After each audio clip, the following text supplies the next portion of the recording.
We've got to pick the winner. I've got the tickets.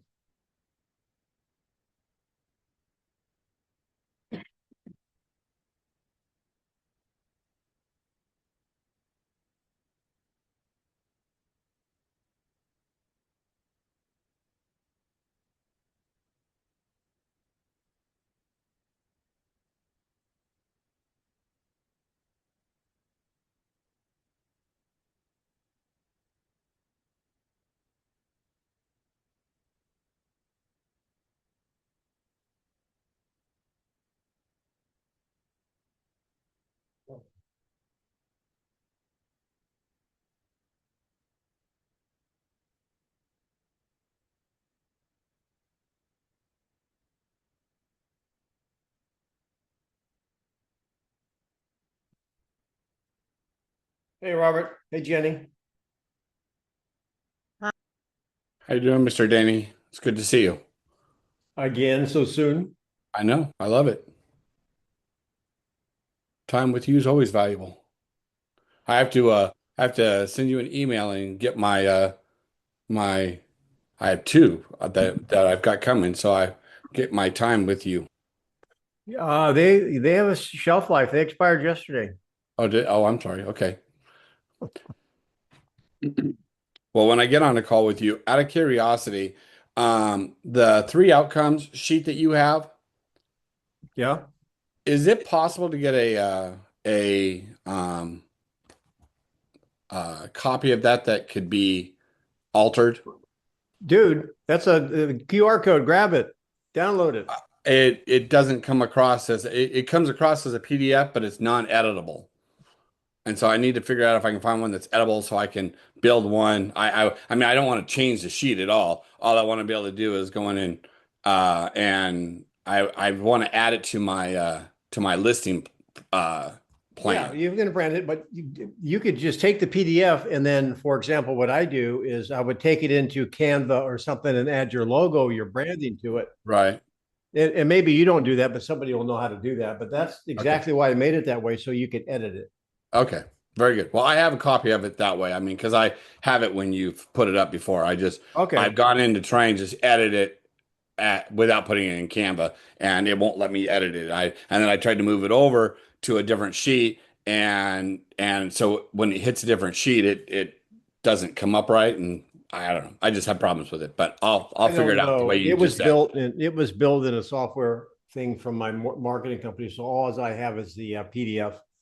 Right. So, Okay. but That's fine. give it to a graphic guy. They'll know how to do it. Right. Okay. Sounds great. No problem. Jenny, where are you located? I am in Phoenix, Arizona. Are you Keller Williams? What was that? Are you in Keller Williams? No, I used to be though. What office are you with there, Jenny? I'm with Real right now. Sure. My wife has an office there. Um, is that the Keller Williams ones? Well, yeah, it's one in 280, which is there off the 101. She's got one in Biltmore, and then also the one in High Street. Yeah, I was part of the Raintree one, I think, Yeah, and I Rachel. was Yeah, there for Kristen. the opening Yeah, Kristen's of the my wife. building. Yeah. I know her. Okay. Good. Well, thanks for joining us. Thanks for having me. I'm excited about giving you guys this magic. This is a magic show.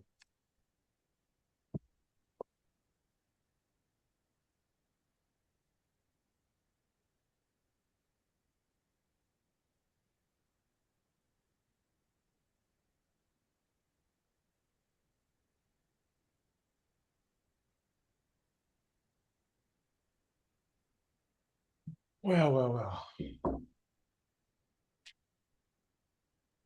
How's the market in Phoenix, Jen? Tough, but we're getting through. No, I'll show you tough. My I have a dad, brother there. yeah, the weather. It's not bad right now, probably. I wouldn't trade Florida weather right now for anywhere. 60 in the morning. Well, it'd be 88 today, but normally it's going to be in low 80s. Huh. It's been pretty cold, actually. We've got we've got 6 inches of snow that just fell 2 days ago, but we're supposed to be up to like 50 degrees by like Monday, and so it'll all be gone again. All right, I'll take it back, Robert. It's not as bad here, I guess. Where are you again, Robert? Spokane, Washington, so Oh, way wow. up in the upper Pacific Northwest, eastern Washington, right next to the Idaho border. I sell in both Washington and Idaho. I don't know. I'll call her in at 2:15.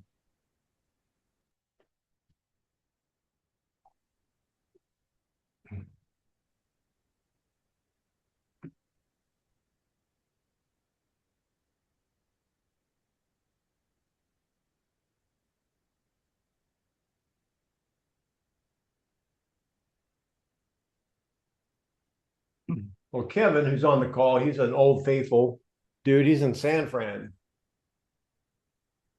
So he's a West Coaster too. Hmm.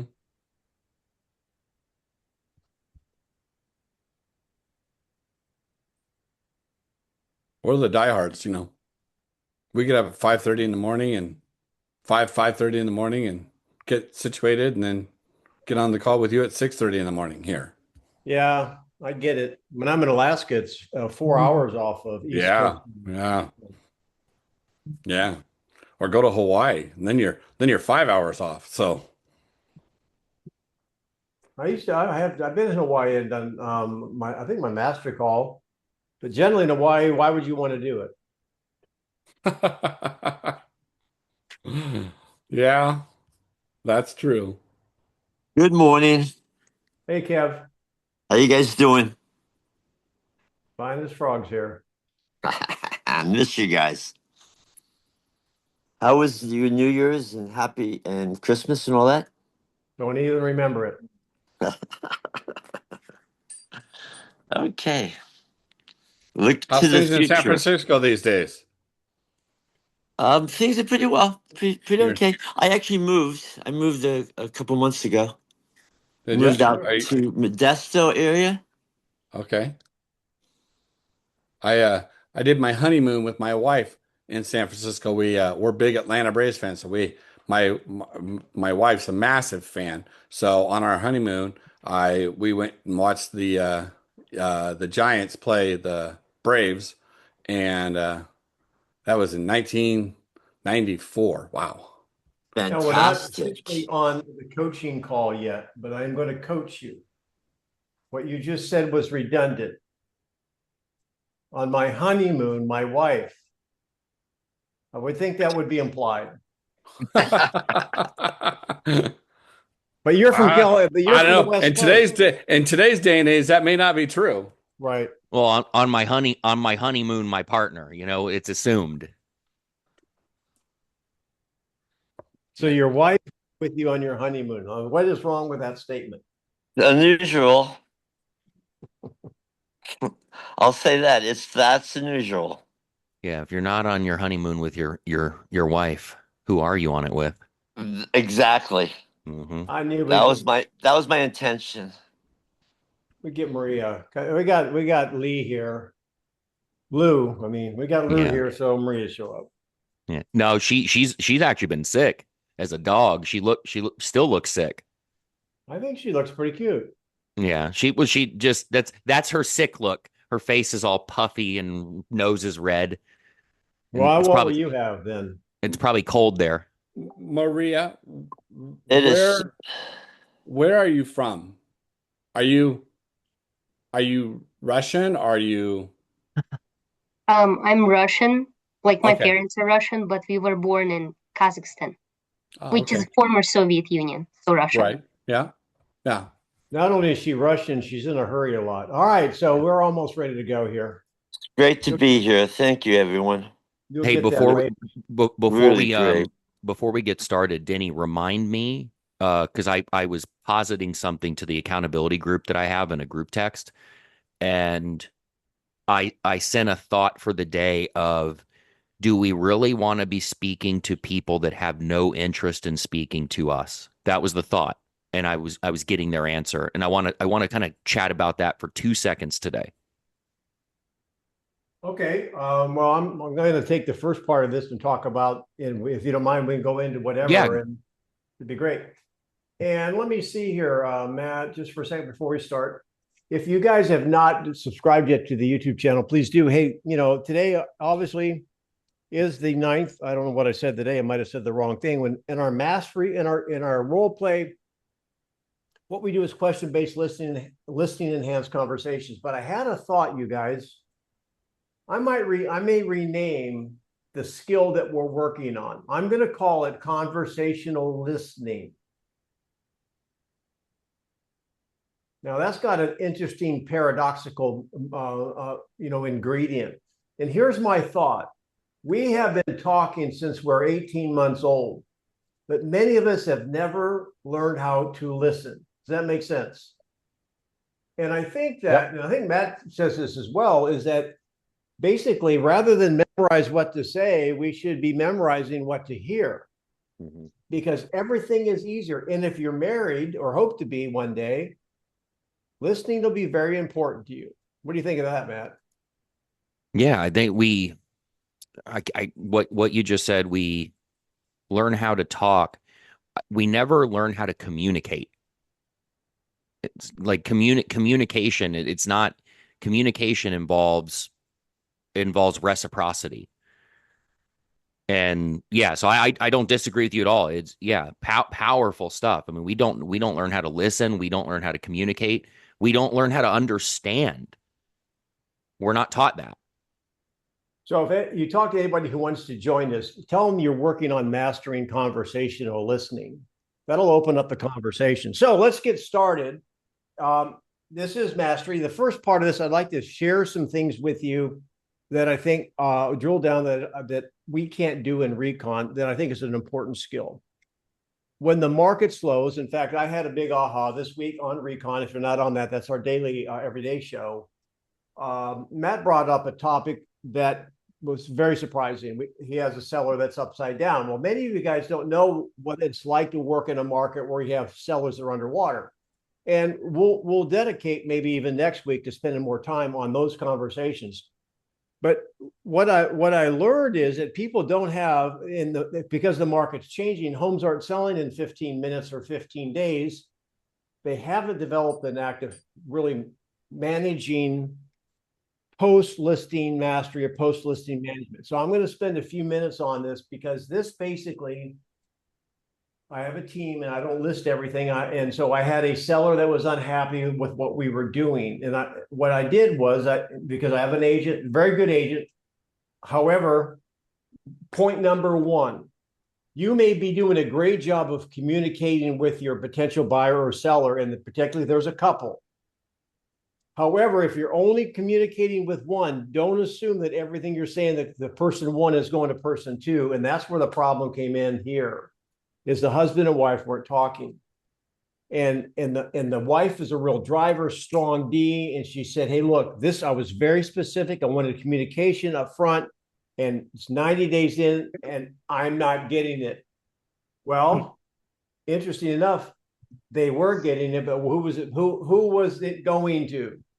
The husband, and the husband wasn't communicating it to the partner. So number one, beware of that. So I went in and I did exactly, and I'm showing you the papers that I use. Take notes, because we talk about the 3 M's, how to follow up with a seller. And I've done this a long time, guys, and I've not found a better way. Number one, if you're not using this form or some other form that you can go, when you go into a listing, the interesting thing, you may not like the graphics, you can use whatever analogy you want, but I can tell you, after 7,000 transactions, there are no other outcomes than 3.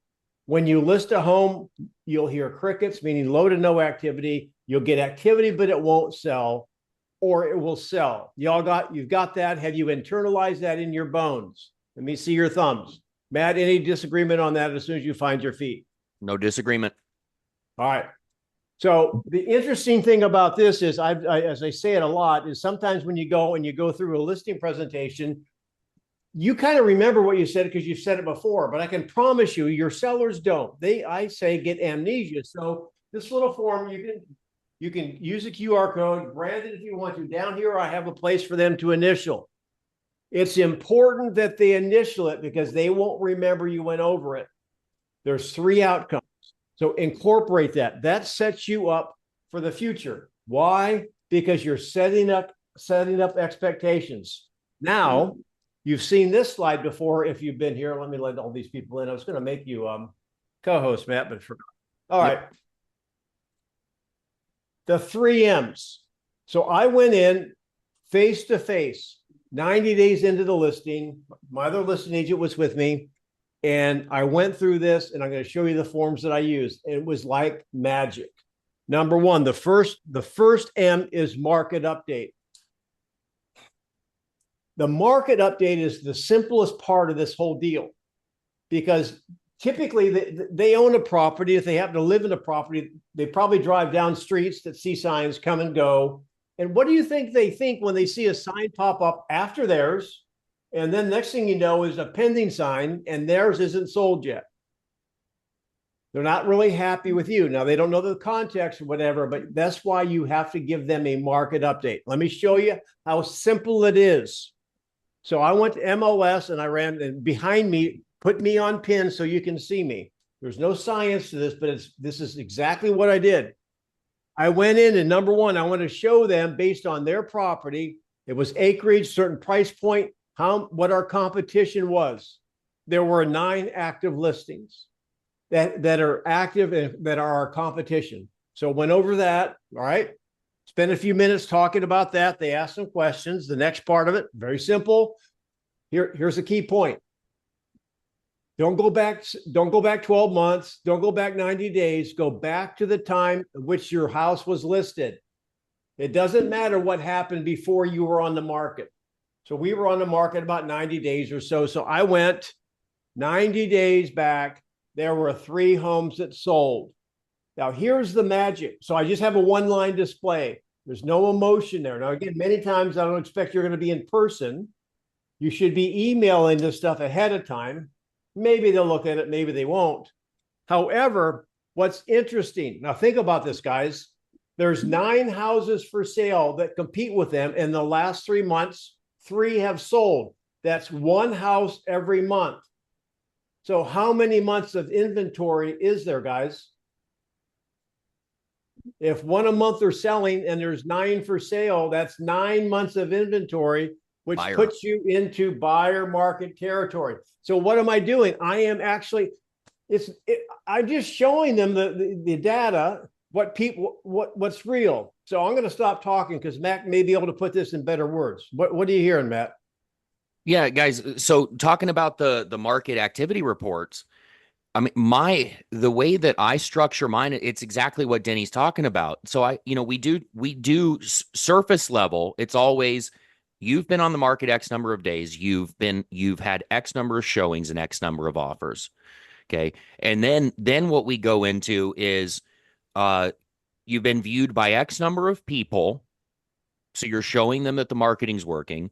But then what Denny's talking about right here is this is when you go into the minutia, the nitty gritty of the update for them. And you show them properties in your neighborhood are selling. This is how many have sold. This is in that home that you're really concerned about that sold before yours. Okay. And then you break that down and show them that proximity, number 1, is not the end all be all determining factor of value. There are reasons it sold and yours didn't. It's not even the same type of home, 1, in most cases. But then 2, the reason why, and you're showing them what has sold in the last 6 months, if they have a buyer's market in their neighborhood, they might be thinking that they're the same as everyone else, and they're not. Markets are not ubiquitous, meaning they're not the same everywhere. So you have to keep it surface level, not to get too long-winded, surface level, but then get into the granular with them of this is what's going on in your neighborhood. Now, what I'm recommending, thank you, Matt. What I'm recommending that whatever your periodic time of communication is, you follow the same 3 steps. Now, they haven't, I just assumed that no one talked to them. And so when you do your first, it's been on the market 1 week, it might take a little longer because you're orienting them to the process. Now, here's one thing I want to share with you that really caught my eye. Now, that's a one-liner. So for the people who just want the broad brush, like Matt said, that was great. However, what's interesting, now, if you do this electronically or you email it, you can have them open it up on their computer. I actually gave them a printout with photos. I wanted them to see what sold. And some people may be interested, may not be. The first time I met these folks, right? They dug into that. They started looking at the photos, and each one I went into I actually highlighted some things I wanted to bring out on the home, and they were asking questions. They were into this presentation, guys. Now, I know in Recon, we practice this over 90 seconds. This is not a 90-second conversation. They're absorbing this. And when your clients are absorbing what you're saying, you're communicating. Right. This is just first step. This is the market update. Now, next week when I have a call, or it would be a call, I won't be in person, I will only augment. I'm not going to go through this again. Hey, remember those 9 homes? Well, now there's 10. Right. Nothing else is sold. But give them this is a medical term, give them a baseline. And every week you add on to it. Next. This is the goal. Do you hear me? So if you're playing Call of Duty, just stop for a moment. Hear me on this. If you don't dam this river up, it will dam you. Because if you're not getting activity on it and you don't have a conversation with people up front and you're not getting activity, guess what? It's your marketing. You hear me on that? So the second M is marketing. And there's a lot of ways you can do it. Our MLS just came up with, and I want you to look behind me, zoom in or take a picture and zoom in, list track. This is an example, and there's probably 15 other examples out there you could use. But this is a giant slayer. Let's talk about marketing now. Right up here, since it's been on the market, 3,800 people have viewed your home. Drop the mic. One person has it as its favorite. Now, do you think you could make a story about that, Matt? Yep. How would you like to be on a dating website? Now, ladies, this will never happen to you, but it might be like me and Matt. If we're single, we're on a dating website, and we have 3,800 potential females look at us, and we only get 1 like. That's not good news. Right. So write this down. So you can see the marketing's working. And now you're going to hold on to maybe a little bit of a story, a parallel. But you cannot just say, I've done an open house or I've taken ads out in a home shopper, blah, blah, blah.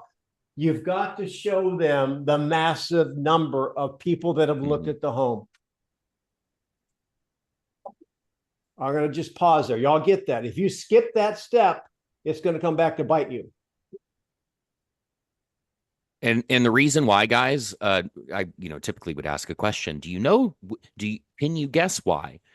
The reason why is if you don't address this point, and my monitor keeps going out, so if I'm going away, let me know. If you don't address this point, do you know what their answer is? Their answer is always going to be more marketing. Yeah, spend more. Do this. Yep. So that's why you've heard me joke before. I could strap a picture of your home to a rocket ship and shoot it to Mars. That would cost a lot of money. It doesn't mean that anybody's going to buy it, though.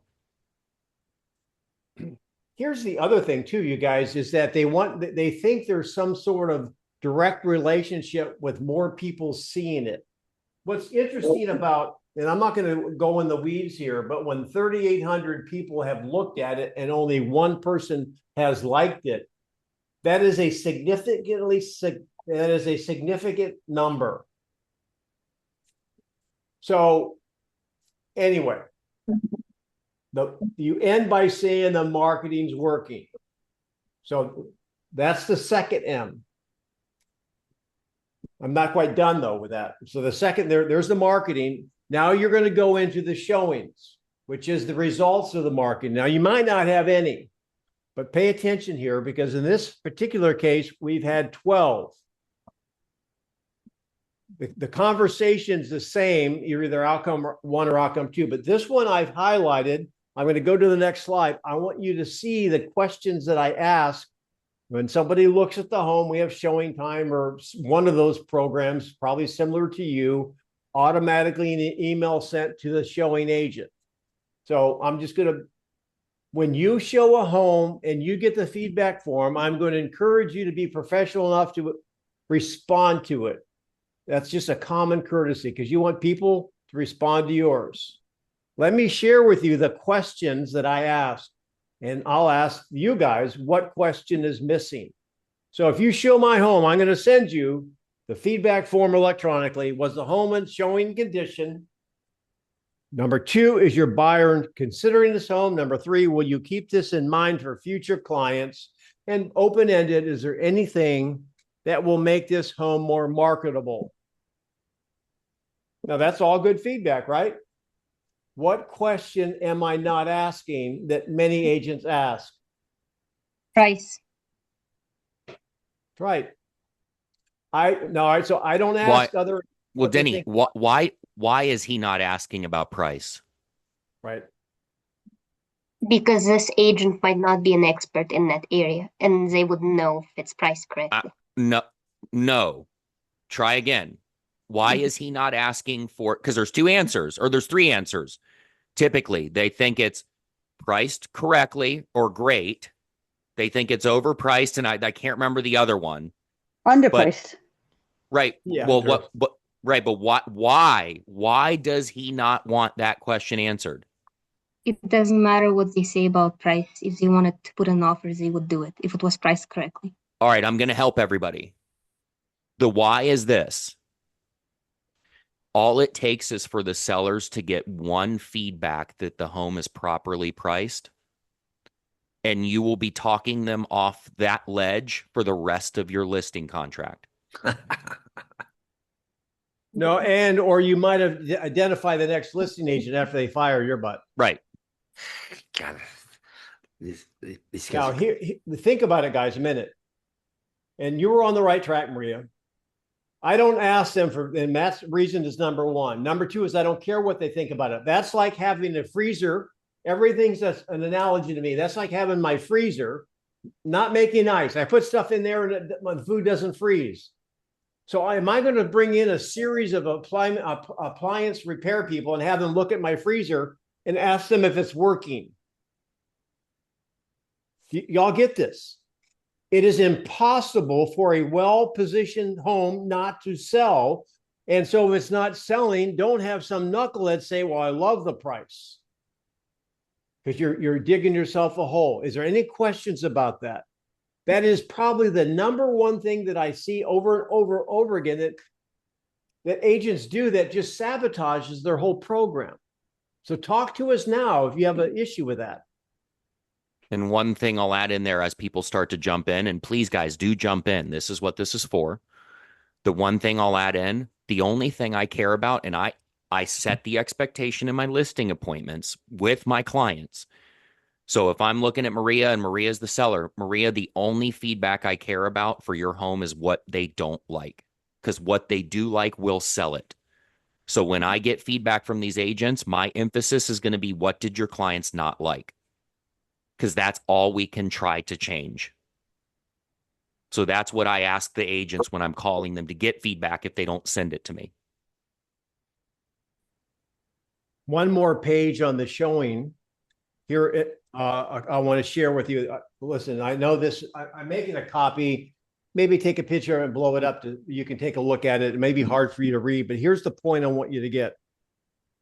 Number 1, when showing comes in, I never screen it or censor it.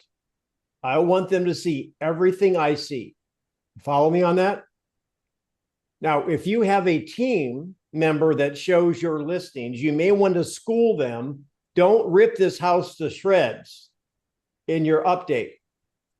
Because all this go, and the reason I want them to see everything is because I have found out that they will find out one day that you've held information back, and now they think that they can't trust you. Any thoughts on that, Matt? Yeah, so when you say you don't hold anything back, we're talking about the feedback they give, but are you also showing them who has shown it? Well, they know, because when they make the appointment, they know who's shown it. Okay, got it. Yeah. So I don't hold anything back. No. And I will call and get additional details. I always call because typically the feedback we get from our agents, at least in our area, guys, very superficial. Hey, great. Thanks for the showing. It's like, all right. So I have to call the agent. All right. What other areas are they looking in? Because I want to know a couple things. And I don't want to go too long on this. It's important for your clients to know, and the reason I want to know what other areas they're looking, it's important for your clients to know that when Mr. and Mrs. Smith are shopping for properties like yours, they ain't just looking on your street or your neighborhood. A lot of consumers think that. A lot of sellers think, oh, well, they're only shopping in Stone Harbor or whatever it is. No, they might be looking from here to Timbuktu. They might be looking from Denny's doorstep to mine. And that's an hour and a half. So I want to know, where are they looking? Okay, what other types of properties are they looking at? And what did they not like about it? All right, so I would like to come back to that in a second, Matt. We share molecules sometimes, and sometimes our molecules are mutually exclusive. For example, in our program here, you have to decide, because you only have so many hours a day. My general thesis on feedback is, and this is my next point anyway, is that if you're not getting showings, you're an outcome one. What's the problem? You need to reposition significantly. If you're an outcome two, you're getting showings, no offer. How do you fix that? Well, it's repositioning, or you can maybe change the condition, but the bottom line is that may not positively affect their net. Mm-hmm. Here's the point that came up on this. Because we had 12 showings, on the 12th showing, somebody wrote something negative. Said, well, the home wasn't in showing condition. Well, the seller is all over us. Well, and the seller wants us to get a hold of these people. What was wrong with the house? Here's what I want you to understand. Now, I'm speaking generally. You could come up with some sort of specific example, but generally speaking, when you have 3,800 people walk by your store in the mall and 12 people come on to try on a jacket, I want you to hear this. I've never said this before in this program, Matt. Why didn't people buy the blazer? We talk about price a lot, but there's another reason people don't buy the blazer. Guess what it is? It doesn't fit. Not every showing is a buyer for that home, regardless of what you have it priced at. Right. Yep. They're not all real. I've explained that too. Well, when you say real, they could be a real buyer, but they're not buying that house for whatever reason. Right. Well, what I call it throwaways. Sometimes we get feedback, and I'll call my clients when I'm doing the update, and I'll say, guys, we can throw this one away. Yeah. Like meaning we were offering red, and they're colorblind. They can't see red. Like, red's not even on the radar to them. Well, speaking of that, goes perfectly with the metaphor. Is that, have you ever tried something on and it fit great, but it just didn't, wasn't your color? Mm-hmm. So here's the issue. The seller was all balled up about this one feedback. That's how conscientious they are. They want to do everything they can. And hey, there was a stain on the sidewalk. They'll be out there with bleach, thinking that's going to change it. It won't change it. But I had the conversation. Listen, we had 12 showings. One person didn't like it for whatever reason. It didn't fit. Matt's term is a throwaway. So don't allow your sellers to weary themselves out to think that they can change something by scrubbing something, painting something, or moving something that's going to make them want to buy the home. If they want to move anything, what should they move? Price. Say it. Price. Nice. So there you go. Yeah, Jim brought up a good point. There's no bathroom on the first floor, but they looked at it anyways. Get it all the time, guys. I was selling a mansion on Braden River, had a 3,000 bottle wine cellar, and the house was so big on a half-acre lot, guys. Half-acre lot. House was so big it was built to the setback lines. You couldn't add another square foot to this, so you couldn't put a pool in. Guess what the feedback was I got? Doesn't have a pool, and it's got a 3,000 bottle wine cellar, and we don't need a wine cellar.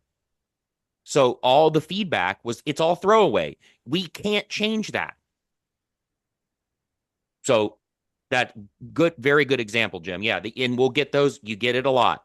So from that point on, I tend to screen the showings a little bit better, and not over scrutinize, because I know Denny's not big about scrutinizing the showings, but I'll screen the showings a little bit better and that kind of stuff. I'll just say, I'll call the realtor and I'll say, hey, is your client aware there's a 3,000 bottle wine cellar in this house? Okay. And do they have any interest? Is there any hesitation as to that wine cellar being there? And do they know it doesn't have a pool? Do they know they can't put a pool? Do they need a pool? If there's any consideration they need a pool, don't show the home. That's pretty impressive, man.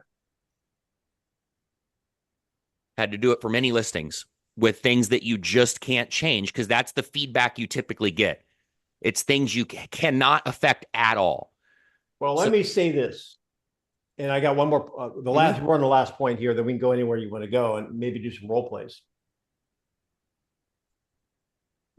I don't know. You come up with a number. I'll come up with a number. I'd say 90%, 95% of the feedback is meaningless. Fair? You can't change it anyway. No bathroom on the first floor. Oh, listen, if you got a private lot, you just go outside and pee. It's okay. Mm-hmm. But a bathroom on the first floor, 2-story, whatever. But the sellers want the feedback. But I don't want you to be too focused on it. What's the feedback you want? Number one is showings. Number two is an offer. That's the only feedback's what you want. All people coming in an open house is not traffic. That is not a showing. You want literal showings. That's the feedback you're looking for. Now you know you're close. So we get into make a decision. So now that's the third part. So I went over the marketing update, and it's okay. We've been on the market 90 days. I've showed you we've got 9 months of inventory. The house is sitting vacant. Are you ready to reposition? Because we were at that point. Now, in 1 week, you won't be at that point necessarily. You won't be at that point. And they're going to maybe bring up an objection. Well, what do you do in the market wise? Well, then you're going to have a parallel, a story.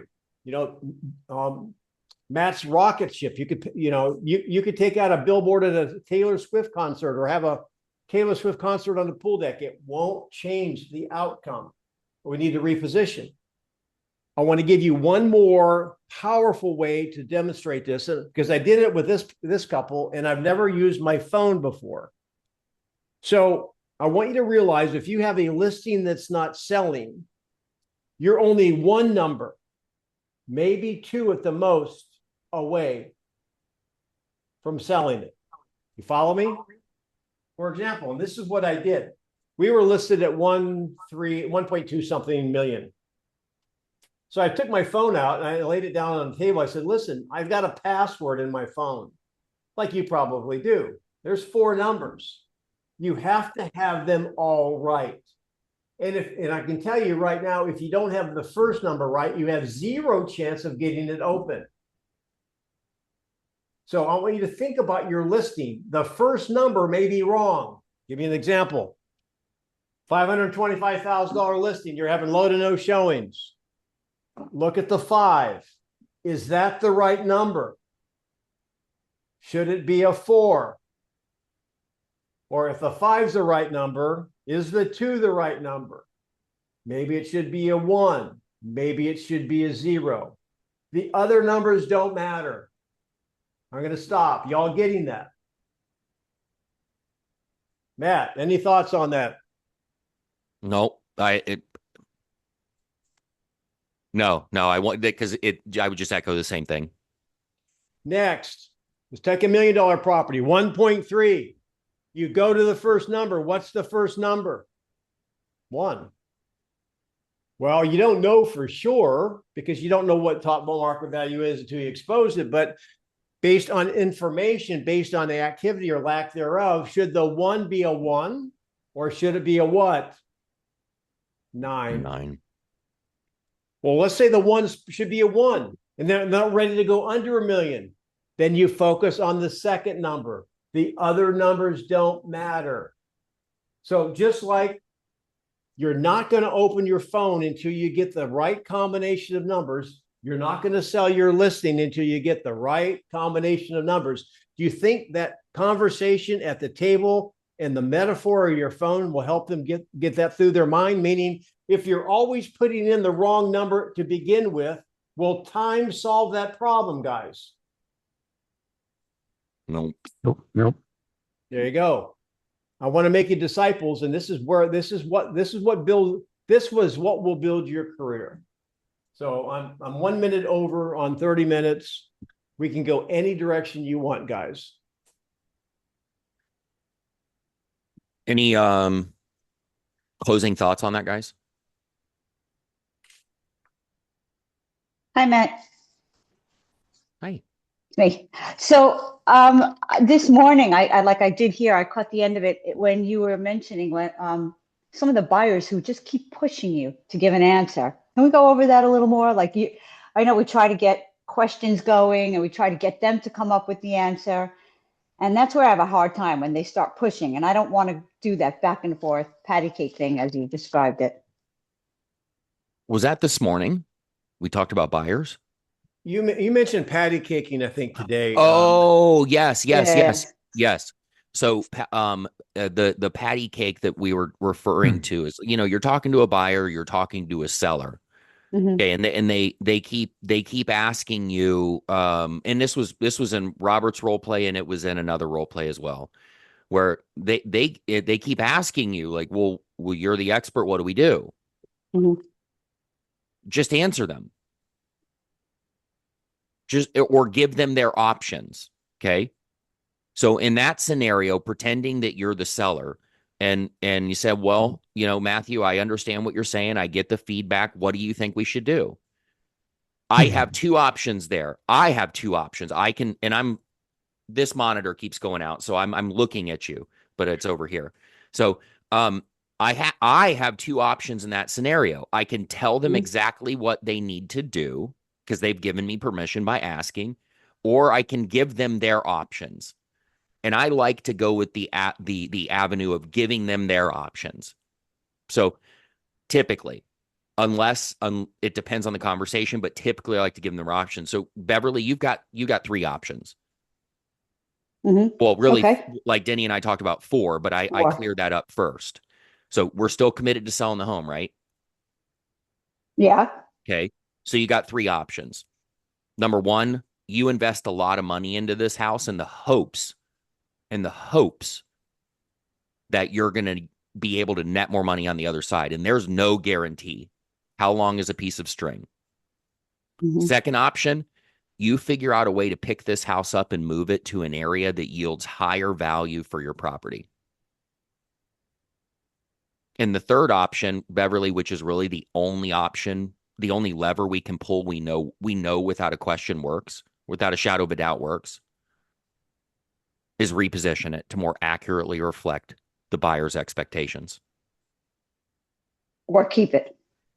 Right. Well, but we already decided initially. Remember, I said you're committed to Right. selling, Yeah. right? Committed. Right. If you don't ask that up front, then Mhm. yes. The fourth option is you keep it. Mhm. Which option would you like to exercise? Do you go into the fact? Would you go into the fact like, oh, what's it costing you a month? Like, what are your? No, yes, but you only go there if it has to. Mhm. you don't always go there, because I know a lot of, there's a lot of one trick ponies out there, and meaning they only know what's that movie? Knocked Up. Have you ever seen the movie Knocked Up with was it Seth Rogen or whatever? Anyway, Oh yeah. he's on the dance floor and he's rolling the dice. He just keeps rolling the dice, and they said he keeps rolling the dice, and they said I think that's the only move he knows. Some people, that's the only move they know, to talk about, well, this costing you this amount of money a month to keep it. I hate using that as my mode to get them to make a decision, because for some people it doesn't matter. It's irrelevant. I'm more of a sprinkler guy. Sprinkler, yeah. But yeah, does that help, Bev? No, it does. It does. I'm just wondering why you hate that mode so much. Like I happen to have somebody right now. She's pre foreclosure. She's like, it's going to show up soon. She's missed mortgage payments. It's like, well, how many more months are you going to? But that's not. But if she's pre foreclosure, that's not a how much does it cost us a month to keep this. This is a how do you feel about losing this home and not having a choice. Right. So those are different conversations. Okay. So the reason I don't go to the how much is it costing you to keep every month is that is only typically viable when they're not living in the property. And I see Maria shaking her head, and I think Denny would agree too. It's only viable if they're not living there, because they're literally throwing money away. It's every month, it's money that's doing nothing for them because it's sitting empty, not generating a return. Those are the scenarios where how much does it cost you to service this per month? That's when that's really powerful.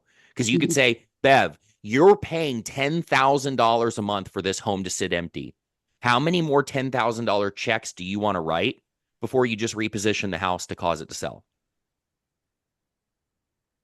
Yeah. Because that can be effective, Matt. Let's just say they have 4 months go by. There's 40 grand. They should have just lowered it right from the beginning. It is effective. That's why I'm saying that. Okay. The interesting thing about that, though, Bev, and I said this the other day when Matt brought this up, is ask them the question, like, if they dropped a $20 or $100 bill out of the pocket, would they bend over and pick it up? You bet they would. That's real to them. The $10,000 isn't real. You have to make them see it real. So what you're saying, so if you drop $10,000 out of your pocket, would you bend over? I don't see that based on your behavior. Because you've lost 40 already. Yeah, I mean, go to pre-foreclosure. Here's the other thing is that many times in pre-foreclosure, they're not making mortgage payments. So they think, well, it's not costing me anything to live in the home anyway. Well, if they have equity, it is. That's why I said you've got to help them understand they've got a piggy bank. And they've got to preserve equity. Right. And in that case, if they do have equity, Bev, you've got $100,000 in equity in this property. Which number do you like better, Bev? 100,000 or 0? Because 0 is where you're headed. If you're lucky, you stop at 0. Yep, right. It may be a default judgment. Yeah, that's the funny thing, guys. Denny and I know this, and there might be a few more on here that know this. Short sales, foreclosures, baby, those things can come back to bite you if the bank decides they want them to. And here's Denny, I just saw this. This is really cool for everybody on here. Zombie mortgages. Have you heard of these? Zombie mortgages. And Denny, you might not know about it because I just saw it in an article. It's a thing I subscribe to. Denny, remember all those servicers that just went belly up and the mortgages disappeared into the ether? Yep. They're coming back. Creditors are buying them and chasing down those homeowners who thought their homes were just the mortgage disappeared. It got sold so many times, no one knew who owned it. Right. And now these creditors are finding them, buying them, and going to Mrs. and Mrs. Smith and saying, hey, you owed us $300,000 back in 2006. We'd like to collect now. Matt, there was a question in the chat I want to address. I guess it's Bakerman. Yep. Would you like the regular price reduction of 5% or the one quicker at 10%? I understand what you're asking. Here's my asterisk with that. be careful suggesting parameters or numbers because it's the same as putting fingerprints on it. The way I do it, the question I'll ask ahead of time before I'll put a percentage on, and what it reminds me of, Matt, there's some saying out there: if you don't have X number of showings in X number of days, then you're 5% overpriced, and or you're throw that away because one size does not fit all. A lot of it depends on what price range you're in, et cetera, et cetera. I will ask sometimes, okay, on repositioning, well, what do you think we should reposition? I said, okay, well, let's talk about your time frame and motivation, all those types of things. I'd say, well, there's a couple ways to look at it. You can get aggressive or you can, be conservative. Well, what do you mean? Well, if you go to a plastic surgeon, they're not going to cut your hand off. They might start removing the suspicious tissue like a millimeter at a time, or get aggressive and take your hand off. Which is more your style? And I don't think a property is stigmatized by how many times you reposition unless you do it in a manipulative fashion, meaning $1 or $10 a week. Never go down that road. Does that make sense to you guys? That signals to everyone on the planet and maybe even interplanetary. We're playing games. You don't know what you're doing. Yeah, we're playing games.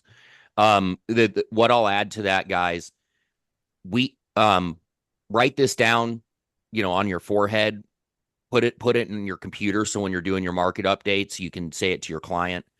We don't reposition the property for those who have seen it. So to Denny's point, it doesn't matter how many times you reduce the price because you're not repositioning it for those that have seen it. Who are you repositioning it for? Those that haven't. So every time you reposition it, you're putting it in front of another swath of buyers. The goal is to get those buyers to vie off the other ones. So everybody who has seen it, great. They see that it's lower today. Those that are just seeing it today when it hits the right threshold are going to run out the door with their hair on fire. Yeah, good point.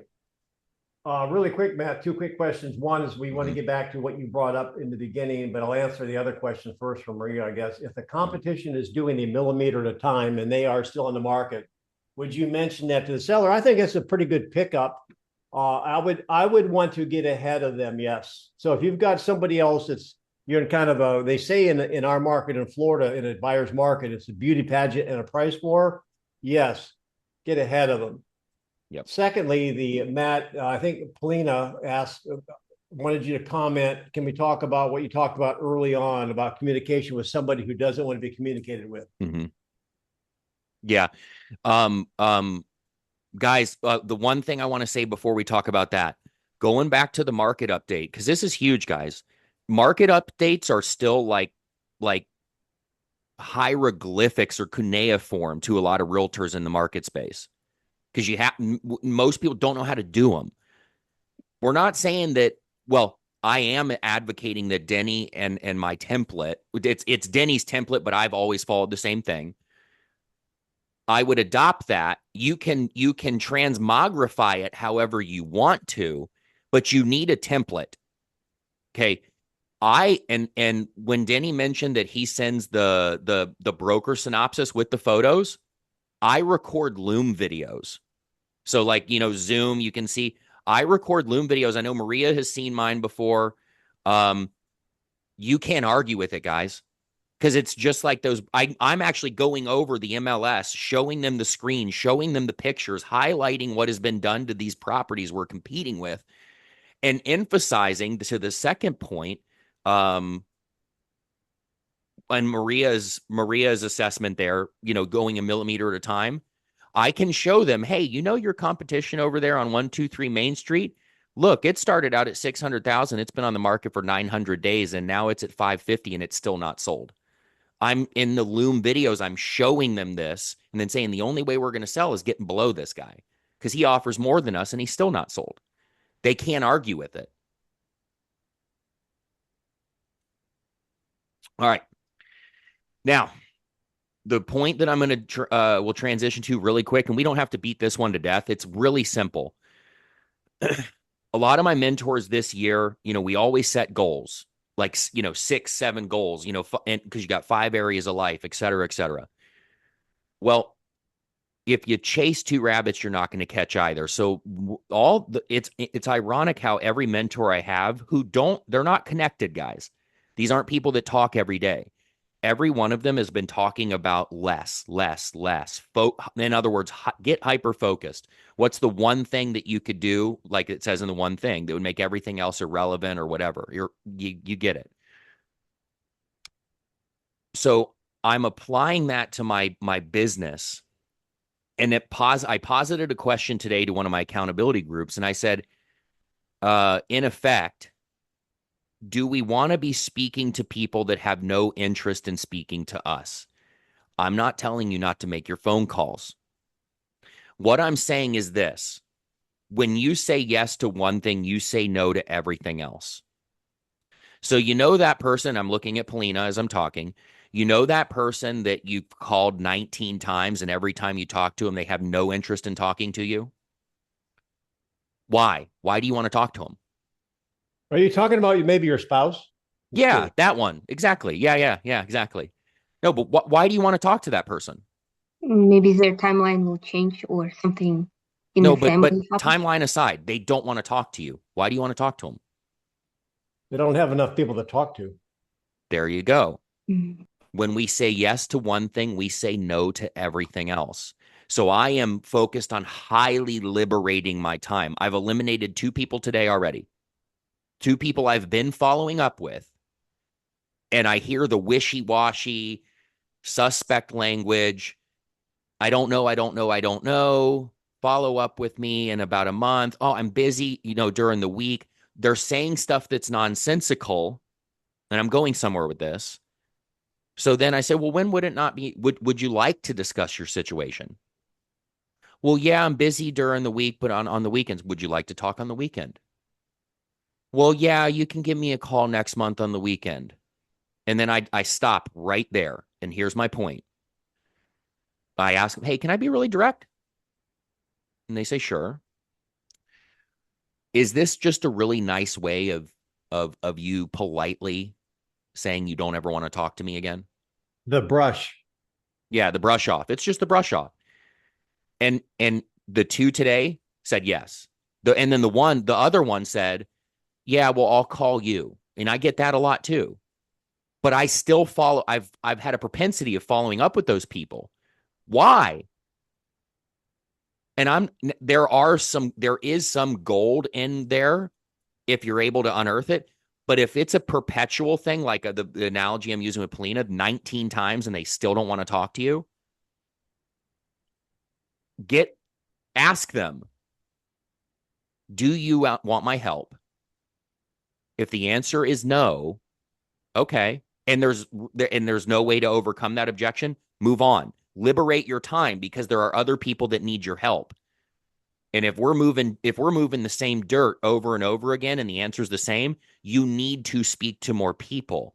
So liberate your time from the people that don't want to speak to you. I'm not talking about, I know I'm beating the horse dead. I'm sorry. I'm not talking about not making your calls. I want you to make every damn call you can to everybody you can. But when you find somebody that has no interest in your help and you can tell it, ask them when they say, oh, give me a call back mañana, or I'll call you. Call them on it. Be friendly, but direct. Is that a really nice way of you saying you just don't ever want to hear from me again? And if their answer is, well, yeah, awesome. Thank you. Let them go. And if you had 3 listing appointments that day, on the same day you were supposed to call them for the 19th time, would you cancel your listing appointment to call them for the 19th time? No, it wouldn't cross your mind. So Yep. what he's saying, the principle is, rather than calling one lead 18 times too many, call 18 different people and find someone that has some interest, because obviously their itch cycle hasn't started yet. And Right. you'll never build that bench, or what we call the funnel, if you don't increase your numbers. Right. And to Maria's point, see, this is why I wanted to have this conversation today, but I didn't want to stay on it too long. Yes, there might be somebody that says 1 month and they're in a different position. The takeaway here is I want to talk to people in 1 month that want to talk to me in 1 month. So if they want, like I just got off the phone with a guy named Nilo today. Nilo, he wants to talk to me. He wants to talk to me. We established a next action step. But the ones that were just kicking the can down the road in perpetuity and they're really wishy-washy and why are you moving? Don't know. That's what I'm talking about. Free yourselves from those and call 18 more people, because then you're going to find people that need your help. Those are the people that want you to follow up, and the people that need your help are the people we want to be focusing on. Is that The a other good thing is, if you happen to have 2 50-yard line tickets to the Super Bowl, and you are calling, hey, would you like to be entered in a chance to win these tickets? What would be the probability he'd say yes? Assuming he was a football player. Would it be higher? Why? Why would he want to talk to you then? Because the value of your conversation just reached a certain threshold that met his interest. right? I'm Hey, assuming. I've got a house. My friend's buying a house. It's buy one, get one free. He doesn't want the free one. Do you want the free one? Mm-hmm. I'm assuming when you're talking about this, Matt, this is like people like that you're prospecting. You're not saying like we shouldn't be calling the people that don't want to hear from us, like to do market updates and stuff like that, right? I'm talking about when you're prospecting, you're lead generating, okay, Right. and you come across somebody that has no interest, like they're a no. I'm a huge proponent of going for no. I love going for no. My goal is 15 no's a day. But when they're a no and they don't want to hear from you again, like it's a hard no. What I'm advocating for is removing that person from your follow-up, because you already know, based on anecdote and past follow-up with them, they don't want to speak to you. Right now is the key takeaway. But then moving on with your efforts to liberate your time for those that actually do want to hear from you. Instead of having 50 follow-up calls each day to 50 people that don't want to, they couldn't care less if they heard from you ever again. So keep being productive in your business, but emphasize your time blocks of follow-up with people that actually want to hear from you or have voiced that they find value in your follow-up. Very good. Some of you might even have another little time waster, and that's people calling you. You're not being, you don't want to tell them no, like bug off. So you just say, no, hey, well, a good one's, well, when can they get back to you? Well, next month. Be honest with them. If you're never going to open an alpaca farm, just tell them, hey, I'm not going to open an alpaca farm. Mm-hmm. And that saves you time, saves them time. So let's just kind of a little reciprocity. So Matt, we've got a few minutes. Yep. Who would like to role play something, maybe a follow-up call, or maybe you want to be an ornery seller after we've given you the market update? How would we handle it? If you want to use that time to sharpen an axe, let's do it. I have one more question. A lot of Mhm. people on the phone say, take me off your list. Would you not waste your time on them as well? So, okay, good question. Guys, if somebody can be converted, so there are so many layers of complexity to this, but I want to keep it simple, stupid. I'm not saying don't make your calls, right? So we've got that. Make our calls to whomever. When you come up against somebody who is giving you all the signs of it's not going anywhere, if you're not able to convert that or add value to the scenario like Denny and I talked about, if you're not able to add value and they see value in that and they want to hear from you, those are the people I'm saying remove from the pipeline, put them back in another call list and hit them if you've got nothing to do on the second Tuesday of next week. So, but the ones that say, hey, remove me from your list, if you're not able to convert them, I'm saying don't focus on them. The sea of abundance is infinite. What I'm saying is take more water from the sea, right? And discard that. Does that answer your question? First thing that came to my Yes, mind, thanks. Matt, is that, and haven't made my living on outbound calls, but my mind just went to, oh, I say, well, okay, sure. I have actually, which list? I have two. I've got one that people are looking for just a normal home, or people that are looking for like a steal of a deal. Mhm. Which list do you want? Right. Yep. And that's what I'm saying. If you can, guys, we still need, what I'm not saying is calling every person and saying, well, do you want to talk to me? And they say no. And then you're just like, oh, okay, bye. I'm talking about recognizing patterns with people you speak to. And if it's not an effective conversation, and an effective conversation is this, you know, the why they're selling, when they need to sell by, what happens if they don't, and you establish a next action step. That is an effective phone call.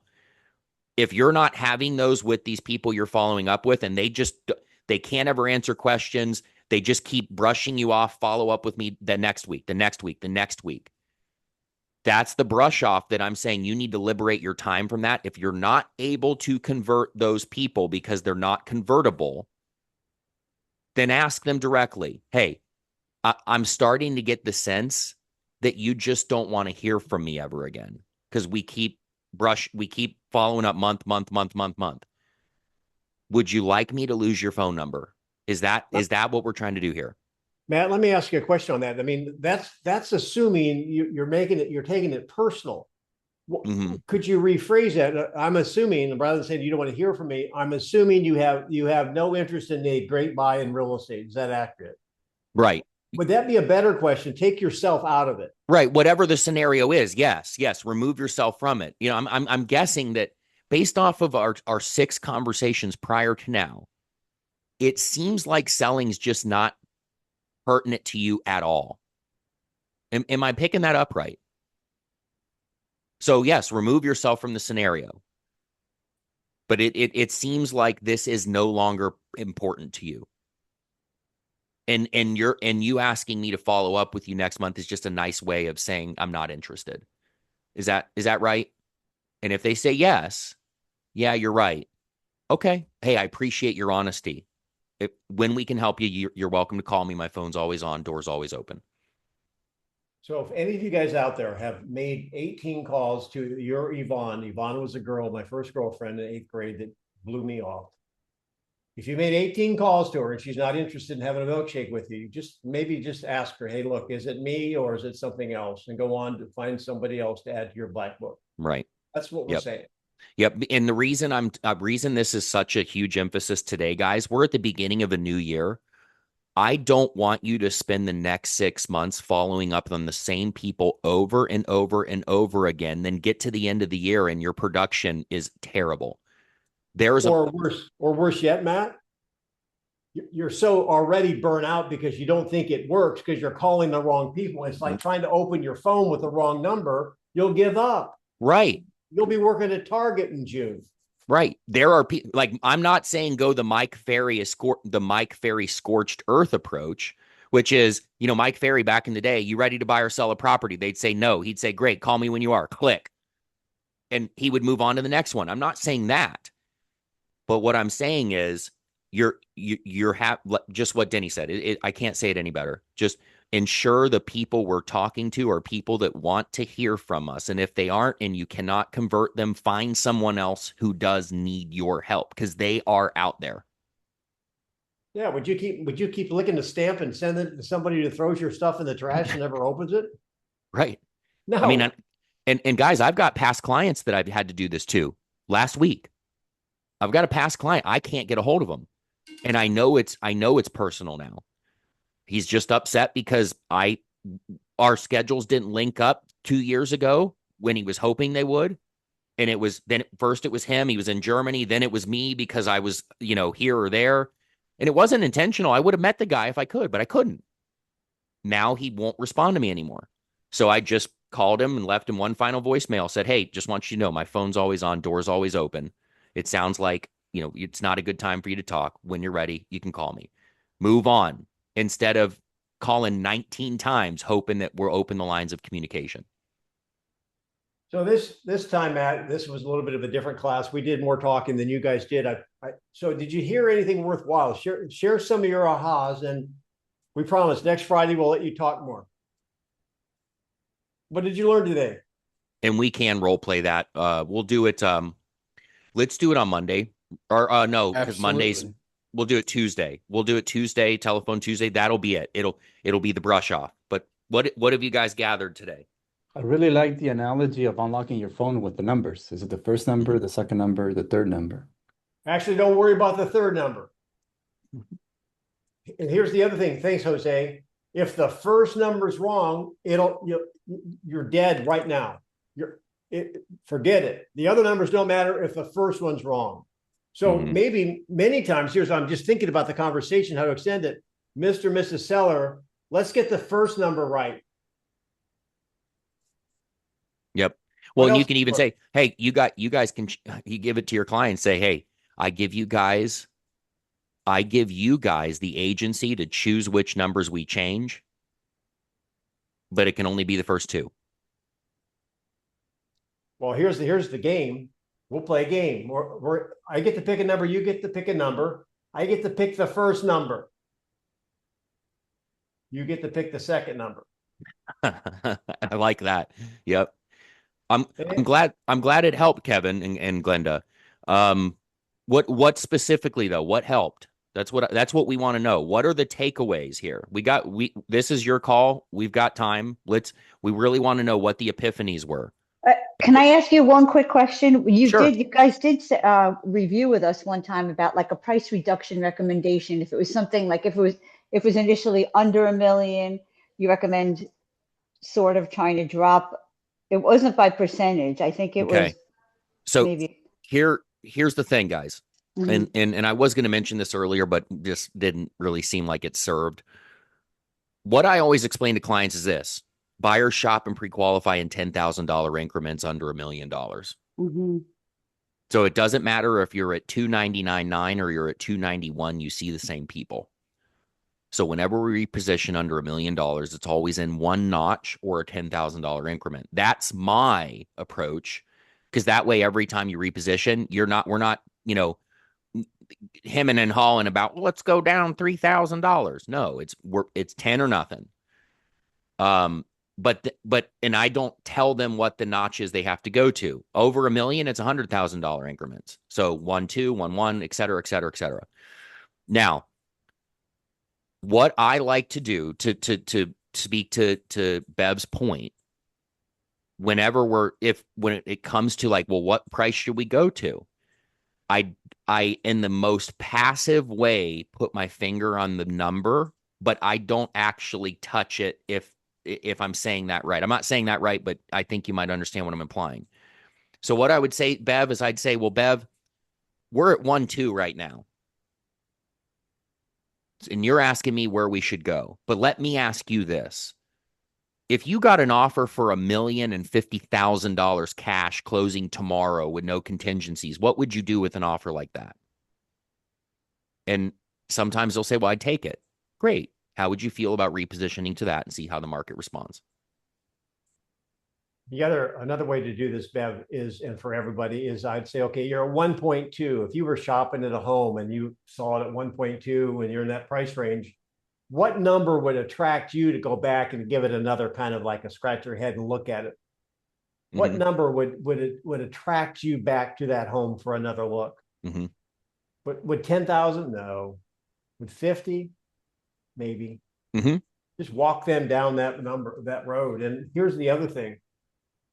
Whatever number it is below where you are, as long as it's not some sort of game, it's a step in the right direction. Right. You can't tell them it's right or wrong, but it is a step in the right direction. Yep. And if they said no to the $1,050,000, Bev, and we're using Bev as the example here, but we're not beating up on you. If they say no to $1,050,000, then you can go right back to them and say, okay, so what is the number then? That if you got a cash offer closing tomorrow, no contingencies, you would take it, other than what we're already at. And that's how you can do that. I appreciate you guys being on. Matt, thank you for your input. Everyone who participated, whether in the chat or likewise, if you haven't gone to my Denny Grimes Mastery YouTube, please go and subscribe to that. We posted all these videos and some other things there. And I tell you, one thing that I'm learning every month, it seems to go by, I'm trying to figure out There's so much I want to impart. Matt, same way. We do this because we want you to get better. And I'm working on the book, the whole bit. I've got the first draft, but I keep coming up with new stuff, new ways to communicate to you guys. And so I appreciate you being on. You're making me a better agent and certainly a better presenter. So have an awesome weekend. And I hope your football team wins. See ya. Love you guys. See ya. It was a Thank good you. session. Thank you. Thank you.